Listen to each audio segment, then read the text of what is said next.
बिस्मिल्लाहिर्रहमानिर्रहीम। अस्सलाम वालेकुम प्यारे बच्चों, क्या हाल चाल है आपका। उम्मीद है कि सब बच्चे खैर वाफियत से होंगे। जी बच्चों, हाजिर हैं हम आपके सामने एक्सरसाइज नंबर 1.6 को लेके।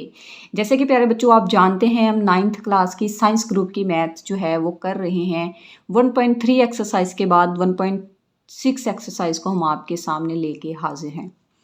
प्यारे बच्चों, आपको 1.1, 1.2, 1.3 में हमने आपको प्लस माइनस मल्टीप्लाई करने के मेथड बताए थे। उसी में हमने आपको right hand side and left hand side be equal करने का वे बताया था। उसके बाद प्यारे बच्चों इम्पोर्टेंट पार्ट जो है आपका लॉन्ग क्वेश्चन जो है आपका 1.6 एक्सरसाइज में है। उम्मीद है प्यारे बच्चों कि आपको पीछे जितने भी मेथड करवाए गए हैं उसमें आपको कोई भी इश्यू नहीं होगा। अगर है तो प्यारे बच्चों आप हमें कमेंट्स में बता सकते हैं ताकि हम छोटा सा क्लिप एक बना के आपका वो पॉइंट क्लियर कर सकें। जी प्यारे बच्चों, तो बगैर टाइम वेस्ट किए हम चलते हैं अपने आज के लेक्चर की तरफ, जिसमें हमने क्रैमर लॉ को फाइंड करना है। प्यारे बच्चों, हमें क्वेश्चन दिया गया है 1.6 में से 2x - 2y = 4, 3x + 2y = 6। प्यारे बच्चों, सबसे पहले हमने इसका जो क्वेश्चन है उसको मैट्रिक्स की फॉर्म में राइट करना है, लिखना है। इसके कांस्टेंट जिसके नीचे रेड लाइन है उसको हमने एक मैट्रिक्स में लिखना है, इनके वेरिएबल्स को दूसरी ब्रैकेट में लिखना है, इक्वल टू का इक्वल टू, देन 4, 6 हमने नेक्स्ट ब्रैकेट में लिखना है। इसके साथ ही प्यारे बच्चों हम इसको नाम दे देते हैं। ये मेरे पास ए का सेट है, ये मेरे पास एक्स का है। इक्वल टू प्यारे बच्चों same as it is equal to ही आएगा। ये वाली सेट को मैं बी का नाम दे देती हूँ। इसके बाद प्यारे बच्चों हमने फाइंड क्या करना होता है, हमने फाइंड करना होता है प्यारे बच्चों डिटर्मिनेंट।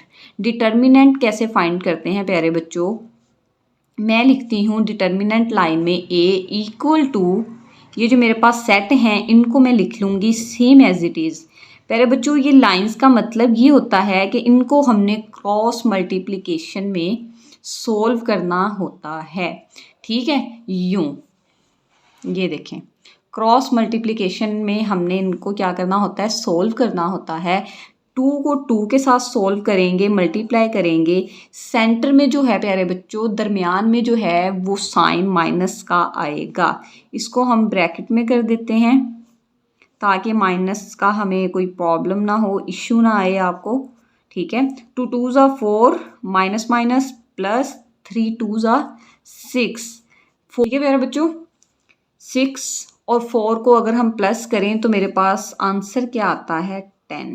मेरे पास डिटर्मिनेंट क्या आया प्यारे बच्चों, 10 मेरे पास डिटर्मिनेंट आया है। मेरे पास डिटर्मिनेंट क्या आया प्यारे बच्चों, 10 मेरे पास डिटर्मिनेंट आया है। प्यारे बच्चों याद रहे, आपने क्रैमर लॉ में आपके पास फार्मूला होता है जो आपने याद करना होता है, जो आपने भूलना नहीं होता। माकूस और क्रैमर लॉ का डिफरेंस फार्मूला है, आपको याद रहे।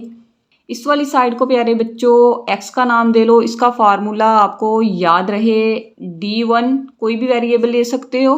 नीचे डिटर्मिनेंट ए, इधर मेरे पास y = D2, ये आप d की जगह x1 भी लिख सकते हैं, इधर आप x2 लिख सकते हैं, नो प्रॉब्लम। y है तो y2 लिख दो या y1 लिख दो, ठीक है, आपकी मर्जी है।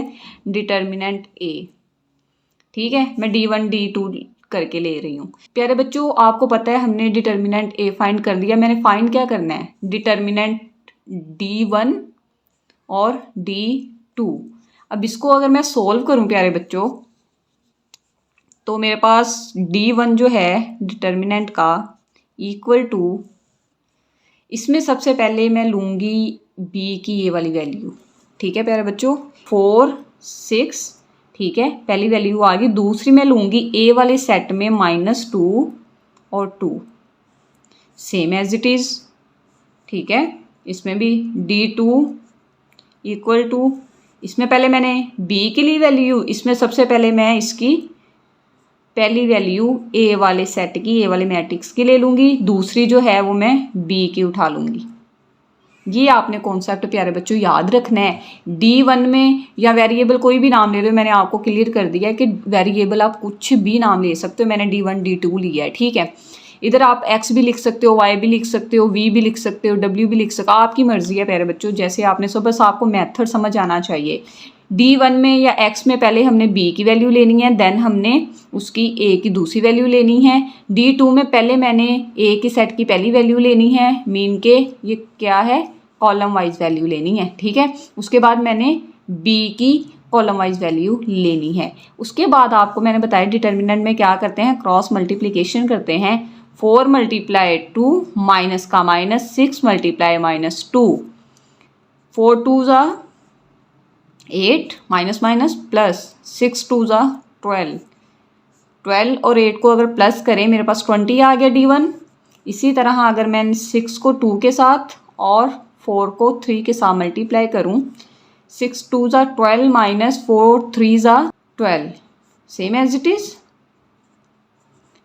ठीक है। माइनस और प्लस की वैल्यूज़, प्लस माइनस की वैल्यूज़ कटिंग होगी, मेरे पास ये क्या आ गया 0। अब मेरे पास जो ये फार्मूलाज थे इसमें मैं क्या करूं, वैल्यूज़ पुट कर दूं। अगर x की अगर करूं, D1 की मेरे पास 20 थी और इनवर्स मेरे पास क्या था, ये 10 था। 10 1 ज़ा 10, 10 2 ज़ा 20, ठीक है। इसी तरह मैं अगर y में पुट करूं, मेरे पास D2 0 था और a मेरे पास 10 था, ये इसने इसको भी क्या कर दिया 0 कर दिया प्यारे बच्चों, ठीक है। ऊपर 0 आ गया D2, फॉर्मूले में जब मैंने वैल्यू पुट की ऊपर 0 आ गया, तो इसको जब डिवाइड 10 पे करेंगे ऑटोमेटिकली वो भी रकम क्या हो जाएगी 0 हो जाएगी।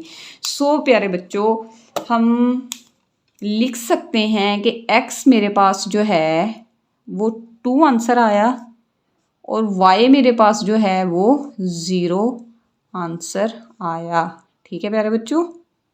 ये मेरे पास ग्रामर लॉ का फर्स्ट क्वेश्चन का 1.6 एक्सरसाइज में फर्स्ट क्वेश्चन का आंसर आ गया। आज मैंने आपको समझाया है ग्रामर लॉ। इंशाल्लाह प्यारे बच्चों यही मेथड को लेके आपने अगले क्वेश्चन भी करने हैं। आगे जो क्वेश्चंस हैं तकरीबन 4 क्वेश्चन आप खुद करें, अगर नहीं होते देन आप कमेंट्स में हमें बताइएगा, हम आपको जो है नोट्स की फॉर्म में क्वेश्चन अपलोड कर देंगे एक वीडियो बना के छोटी सी, ठीक है। जो लेक्चर प्यारे बच्चों हमारा होगा ना वो इंशाल्लाह मकूस लॉ का होगा, मकूस कानून का होगा, ठीक है प्यारे बच्चों, मैट्रिक्स लॉ जिसे आप इंग्लिश में बोलते हैं। इसके साथ ही प्यारे बच्चों आज का लेक्चर जो है वो हमारा होता है कंप्लीट और मुझे दीजिए इजाज़त। खुदा नेहबान, खुदा हाफिज़।